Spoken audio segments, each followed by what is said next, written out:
Yo guys, what's going on? I'm Keegan. If you enjoyed this review, be sure to hit the subscribe button and leave your opinions right down there in the comment section. A Boogie with the Hoodie, Artist 2.0.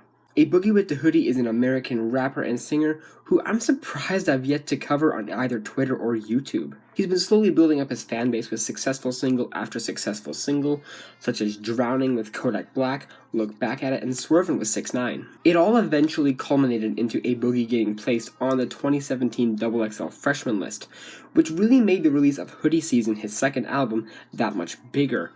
And in all honesty, I love that album, still do to this day. However, a main gripe I had with that album was its crushing length. 20 tracks, quite a lot of it was forgettable, and that's what worries me going into this album. Yet again, 20 more songs. Less long of a runtime, however, barely undershooting one whole hour of music. Just a heads up right now, I'm sure you've already seen by the time, this might be a bit of a longer review. Will A Boogie come out with another pretty good album? Let's find out as I review this album track by track. We'll start with the singles, with there being 3 of them. The first one being Mood Swings, which I was a bit iffy on first listen, especially regarding the very awkward vocals after practically every bar on the hook. However, it did not take me too long to warm up to it at all, and I found a genuine fun song in the process. The instrumental has a nice bit of atmosphere to it with its heavy bass, and A Boogie provides a good amount of energy, not quite enough to be hype, but just enough to make the song lively.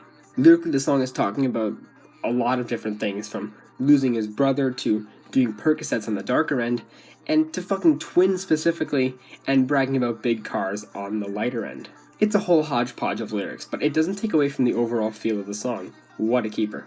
The second single, Reply, featuring Lil Uzi Vert, already got me excited because I know both rappers have similar deliveries, and yeah, I was rightfully pleased with this song. Both A Boogie and Uzi switch back and forth a lot on this track, and the transitions from one another is not awkward at all. In fact, it's quite satisfying, as they have a good amount of chemistry despite this being their very first collab. Lyrically, it's simply just a love song, and how they're hoping that when they text this girl, she'll end up replying. Yet another keeper. And the third and final single, King of My City, has this very breezy and unique instrumental feeling, some more flute-esque synths, very high-pitched, along with the noises of police car sirens.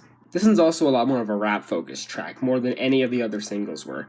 This one also just seems the most mediocre performance-wise, A Boogie not giving much of an impactful delivery, unlike on Mood Swings. However, the lyrics more than make up for that, basically about how he's the king of his city, much like a mafia leader, and not to test with for his gang. Overall, not bad, but probably the most underwhelming of the singles. Now for the rest of the tracks. The opener, Thug Love, tries to open up with a bit more of a guitar picking that I swear I've heard on several pop songs before, until that skittering chop drum comes in and kind of just saps at any emotion. A Boogie holds beat well, but he sounds strangely tired throughout this song, trying to give out his heart and soul, but I'm just getting mixed emotions from this track. Lyrically, it's about how he's a thug, but he's a thug with a heart. Not as good as it should have been. Pass. Cinderella Story is yet another seemingly emotional song.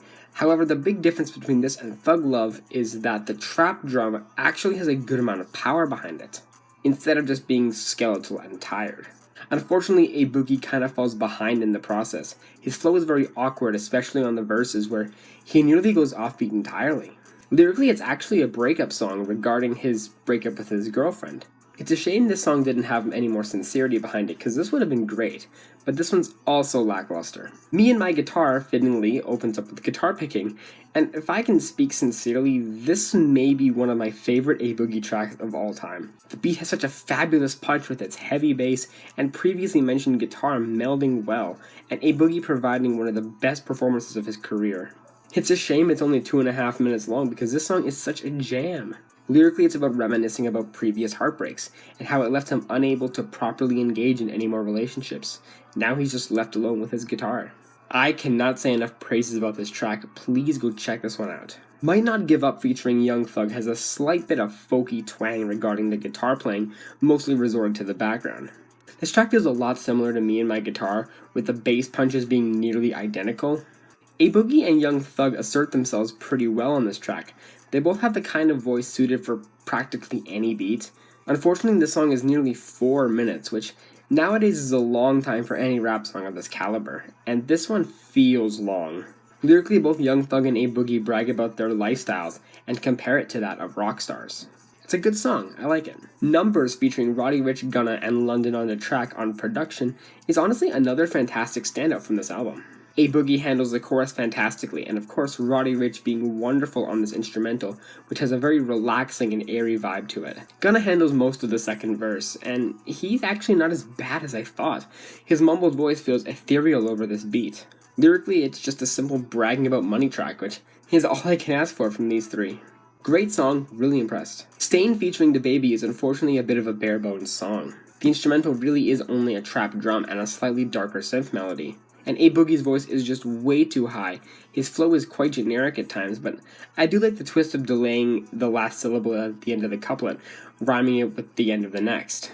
DaBaby does sound right at home on this song, but he just delivers a standard performance. Lyrically, it's basically about both rappers having gang connections, and if you mess with them, they'll put a stain in you, presumably a blood stain after you've been shot. It's a mess song. I do see the appeal, but for me, it's just underwhelming. Hit 'Em Up featuring Trap Manny, yet again featuring these guitar riffs, which I'm not complaining about at all. I'm all for adding different instrumentals into rap beats. A Boogie has a nice performance over this, maybe a bit generic, but nothing forgettable. Trap Manny also shows up for the second verse, and his voice is kind of forgettable, but he does have a nice flow. Lyrically, this one features some of the funniest punchlines I've heard in a while, such as "I'ma keep it 100 like 95 plus 5," and "They call me a singer, I'm rapping with melodies like na na na." Not a bad song, but it certainly could be better. DTB For Life, in which the DTB stands for Don't Trust Bitches, is a little bit more of a traditional A Boogie track, as in it's a little bit more slowed down. The instrumental features much more of a prominent guitar, which I'm all for. A Boogie's delivery is also a lot more nostalgic as well, with his flow being quite simple but effective. Lyrically, I'm sure you can guess, as the title implies, he doesn't trust any bitches for the rest of his life, but mainly because he can't trust himself.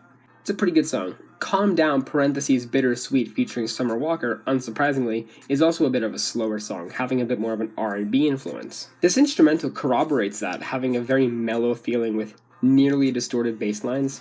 Summer Walker, shocker, sounds great over this track. Of course she does.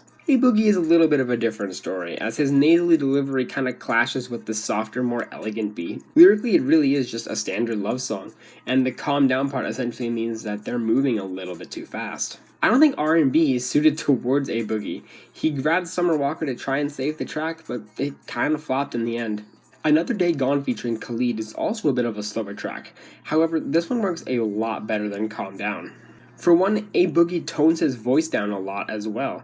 He still goes higher at times and really sounds like old school Young Thug. The instrumental also picks up a bit to a little bit more of a rap and B sort of crossover, and Khalid was a perfect pick for this track to run the chorus, as him and A Boogie have so much more chemistry, and at least Khalid can handle more rap-leaning production. Lyrically, Khalid's singing about how don't waste your days and don't worry about worrying in general, but A Boogie comes in trying to be romantic, kinda killing the sentimental message. Regardless, this is a good track. Good Girls Gone Bad is the shortest track on this album at 1 minute 46 seconds, and it's so unfortunate because this track is genuinely a banger. The overall instrumental is very mellow, but A Boogie gives another fantastic vocal performance, wearing his heart out on his sleeve as he hollers almost to the point where he overpowers the instrumental. Lyrically, it's basically about A Boogie pondering why good girls go bad, as he proceeds to blame himself for these girls making him the way that he is. While it may be the interlude of the album, it's fantastic and worth keeping around. Blood on My Denim is another standout track for me. The main thing I found really captivating about this track was A Boogie's flow, especially on the chorus. I've just always loved when the flow combines both rapping and singing. This instrumental is also very moody and quite soft, which makes the song feel more powerful than it would have been otherwise. Lyrically, it's about how all this street shit has changed A Boogie, and now he's emotionless as he gets another guy's blood on his denim. Great song, certainly another one to check out for sure. R.O.D, which stands for Ride or Die, is a very minimalistic track. The beat is very scant, a deep bass that blends in a little bit too well with the atmospheric synths, and also a very bare trap drum. A Boogie tries to make the best he can out of this instrumental, and he does keep good melody, but it just does not feel right. Lyrically, as the title would imply, he's got this bitch and he wants her to be his ride or die girl. Honestly, it's probably the most lackluster song on this entire album. Big Shit, however, is definitely the worst song from this album. It just does not feel right. It feels like a song Gunna would make, especially with his flow being so boring and bland. The instrumental is also very boring, just some typical dark synths and some light trap percussion. A Boogie does not sound right over the song at all. It's like he's trying to pull off a Gunna sort of mumbly style, but completely flops. Lyrically, I mean, it's about getting the bag, getting money. Honestly, horrible song. Don't bother with it. Right Back opens up with a bit more of an eerie piano melody. The song is kind of the filler track of this album. It's not bad, but it's certainly outshined by a lot of other material. Along with the piano, which is easily the best part of the song, it's also paired with the skittering drum and pounding bass that feels quite light. A Boogie yet again feels awkward over this track, seemingly trying to salvage what he can, but he just doesn't work with these darker minimal tracks. Lyrically, it's just generic, money and gang connections. Meh, it's got some appeal, but not for me. Love Is Art featuring Lil Uzi Vert came off as a bit of a surprise to me. Usually Uzi absolutely kills production that's a bit more fun, and while Reply was certainly more like that, Uzi kills the chorus over this more melancholic beat, and his third verse, the beat blossoms into this lovely arrangement of a Latin-inspired guitar picking, louder, more normal trap percussion, and heavy bass. In fact, A Boogie is kind of the lacking part of the song. He sounds tired, not even bothering to finish some of his bars. It really should be an Uzi song featuring A Boogie. Lyrically, both artists are rapping about past and current relationships. Not a bad song. It's good enough to keep, but really only for Uzi. And finally, the closer, Streets Don't Love You, features these quite emotional and high-pitched synths paired with this very small, compact percussion. Not too much here, but it really does suit the track. A Boogie's flow is nice and genuine. It just feels right for the content. Which, speaking of that, A Boogie is rapping in the view of a young boy in the hood who shot somebody and then immediately regretted the decision, hating himself for it, and ended up killing himself. The streets really are no joke, and this track is a nice vivid description of what life could end up being like for children. It's definitely a tougher listen, especially towards the back half of the track, and I love it. Overall, I can safely say I had a pleasant experience with this album. A Boogie's really got these melodies down pat, and while sure the instrumentals can be interpreted as a bit generic, I really don't see them as such, especially adding that guitar on plenty of the songs here. Sure, maybe A Boogie fell into a bit of a creative lull towards the middle back half of this album, but I still would keep around a majority of these tracks and can't wait for what he's about to deliver next. I'm feeling about a good 7 out of 10 on this album. Well guys, hope you enjoyed that review. Thank you all so much for watching, and I'll see you in the next one. Peace.